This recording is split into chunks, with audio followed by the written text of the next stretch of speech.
네, 오늘 우리에게 주시는 하나님의 말씀은 마가복음 15장 33절부터 47절의 말씀입니다. 마가복음 15장 33절부터 47절의 말씀을 제가 봉독하겠습니다. 제6시가 되매 온 땅에 어둠이 임하여 제9시까지 계속하더니 제9시에 예수께서 크게 소리 지르시되 엘리 엘리 라마 사막다니 하시니 이를 번역하면 나의 하나님 어찌하여 나를 버리셨나이까 하는 뜻이라. 곁에 섰던 자 중 어떤 이들이 듣고 이르되 보라 엘리야를 부른다 하고 한 사람이 달려가서 해면에 신 포도주를 적시어 갈대에 꿰어 마시게 하고 이르되 가만두라 엘리야가 와서 그를 내려주라 보라 하더라. 예수께서 큰 소리를 지르시고 숨지시니라. 이에 성소 휘장이 위로부터 아래까지 찢어져 둘이 되니라. 예수를 향하여 섰던 백부장이 그렇게 숨지심을 보고 이르되 이 사람은 진실로 하나님의 아들이었도다 하더라. 멀리서 바라보는 여자들도 있었는데 그 중에 막달라 마리아와 또 작은 야고보와 요새의 어머니 마리아와 또 살로메가 있었으니 이들은 예수께서 갈릴리에 계실 때에 따르며 섬기던 자들이요 또 이 예외에 예수와 함께 예루살렘에 올라온 여자들도 많이 있었더라. 이날은 준비일 곧 안식일 전날이므로 저물었을 때에 아리마대 사람 요셉이 와서 당돌이 빌라도에게 들어가 예수의 시체를 달라 하니 이 사람은 존경받는 공회원이요 하나님의 나라를 기다리는 자라. 빌라도는 예수께서 벌써 죽었을까 하고 이상히 여겨 백부장을 불러 죽은 지가 오래냐 묻고 백부장에게 알아본 후에 요셉에게 시체를 내어준지라. 요셉이 세마포를 싸서 예수를 내려다가 그곳으로 싸서 바위 속에 판 무덤에 넣고 돌을 굴려 무덤 문을 놓음에 막달라 마리아와 요새의 어머니 마리아가 예수 돈 곳을 보더라. 아멘. 오늘도 우리에게 새 아침을 주셨습니다. 내일은 바로 부활주일입니다. 이번 주에 우리가 보았던 말씀은 예수님의 고난과 관련된 말씀이었습니다. 오늘의 말씀도 부활 직전에 있었던 예수님의 육적인 죽음을 의미하는 육적인 죽음을 당하신 사건이 나옵니다.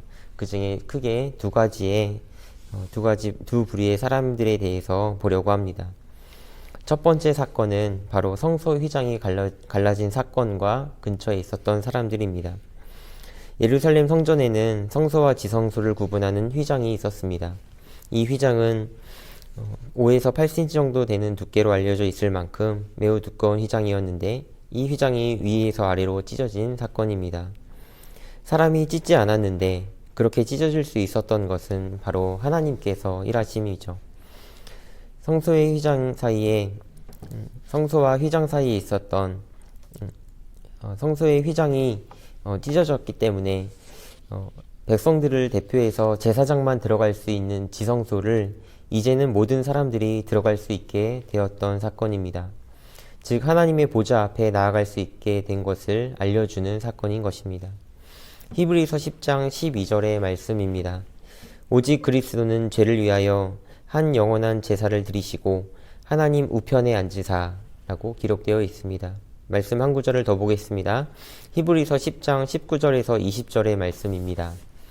그러므로 형제들아 우리가 예수의 피를 힘입어 성소에 들어갈 담력을 얻었나니 그 길은 우리를 위하여 휘장 가운데로 열어놓으신 새로운 살 길이요 휘장은 곧 그의 육체니라. 그렇습니다. 우리는 바로 예수 그리스도께서 단번에 죄사함을 해주셔서 이제는 우리가 하나님 아버지와 교제할 수 있는 특권을 얻게 된 것입니다. 예수님께서 십자가에 달리시고 조롱당하시며 결국 돌아가셨던 그 사건으로 인하여 우리는 죄사함을 받았습니다. 그리고 오늘의 본문은 그때를 바라보았던 많은 사람들의 증언이 기록되어 있습니다. 그들 중 백부장은 예수님을 보고 고백합니다. 진실로 하나님의 아들이었다. 또한 많은 여인들이 예수님께서 돌아가시는 것을 목격하고 고백하고 더욱 크게 믿게 되었습니다. 예수님의 능력으로 7 귀신 들린 상태에서 나음을 받았던 그 경험을 했던 막달라 마리아, 작은 야고보와 요새의 어머니였던 또 다른 마리아가 바로 그곳에 있었습니다. 또 많은 여인들이 그곳을 목격하고 예수 그리스도의 증인이 되었습니다. 실제로 이 여인들의 아들들이 훗날 초대교회의 큰 일꾼들이 된 것으로 알려지고 있죠. 세베대 아내까지 포함된 성경 속에 등장한 이 여인들은 바로 예루살렘에 있으면서 주님을 섬겼던 여인들입니다. 또 다른 사건을 보겠습니다. 바로 아리마대 요셉에 관한 사건입니다. 성경에 기록된 예비일은 안식일이 시작되기 전날을 의미합니다. 유대인의 날짜 개념을 보면 오후 6시는 새로운 날의 시작으로 보고 있습니다. 그리고 이른 저녁이라고 했기 때문에 대략 오후 3시에서 4시 정도로 예측이 됩니다. 바로 이때 이른 저녁, 새날을 기다리던 그때였습니다. 아리마대 요셉은 예수님을 향한 존경과 정성으로 시신을 장사 지리를 했습니다. 왜냐하면 당시에 십자가 처형을 받았던 사람은 그냥 그 시체를 그대로 십자가에 두면서 새나 짐승의 먹이가 되도록 내버려 두었기 때문입니다. 요셉은 바로 이 짧은 시간에 서둘러 예수님의 시신을 달라고 하여 새날이 시작되면 시신을 정성껏 장사하고자 했던 것입니다. 이 아리마대의 사람 요셉의 요청은 참으로 담대한 일이었습니다.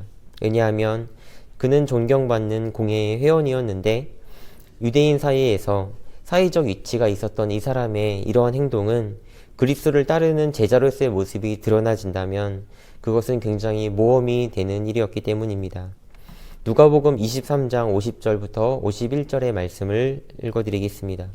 공회 회원으로 선하고 의로운 요셉이라 하는 사람이 있으니 그는 결의와 행사에 찬성하지 아니하는 자라. 그는 유대인의 동네 아리마대 사람이요 하나님의 나라를 기다리는 자라. 아멘. 바로 아리마대 사람 요셉은 오히려 자신의 위치를 적절히 활용함으로써 하나님의 나라를 기다리면서 예수님의 시신을 받아내서 장례를 준비했던 것입니다. 또한 요한복음 19장을 보면 당시 또 다른 공회의원이었던 니고데모도 바로 이 아리마대 요셉을 도와서 함께 장사했던 것을 볼 수 있습니다. 이렇게 예수님은 하나님의 시간표대로 공생의 사역을 하셨고 사역을 완벽히 마치시고 우리의 죄를 위하여 죽음을 당하셨고 부활을 준비하셨습니다. 그리고 당시에 있었던 많은 이들이 바로 이 부활주의를 정성껏 준비했던 것을 성경은 기록하고 있습니다. 사랑하는 성도님 여러분, 우리는 고난당하신 예수님을 어떻게 생각하고 부활주의를 보내셨습니까? 그리고 부활주의를 어떻게 준비하고 계십니까? 바로 예수님을 찾아갔던 여인들처럼 또 시신을 받아서 정성껏 장례를 준비했던 아리마대 사람 요셉처럼 바로 우리들의 자리에서 각자의 자리에서 나를 위해 오신 예수 그리스도의 은혜를 감사하는 그러한 고난주간으로 이번 주를 잘 마무리하시길 바랍니다. 그리고 다가오는 부활주일이 나의 죄를 위해 오신 예수 그리스도에게 바로 예수님의 은혜에 감격하는 특별한 부활주일을 보내시기를 바랍니다. 매년 4월마다 찾아오는 반복되는 1년에 한 번 오는 부활주일이 아니라 날마다 말씀으로 나를 돌이켜보면서 매일이 부활의 감격으로 나를 세우고 나를 말씀으로 세워가는 그런 삶을 사는 저와 여러분이기를 간절히 소망합니다. 기도하겠습니다. 우리 이 시간 함께 다음에 기도 제목을 가지고 함께 기도하는 시간 갖기를 원합니다. 먼저 날마다 우리를 말씀으로 돌아보게 도와주시고 우리를 말씀에 바로 서게 하셔서 날마다 부활에 대한 감사와 감격이 있게 하옵소서.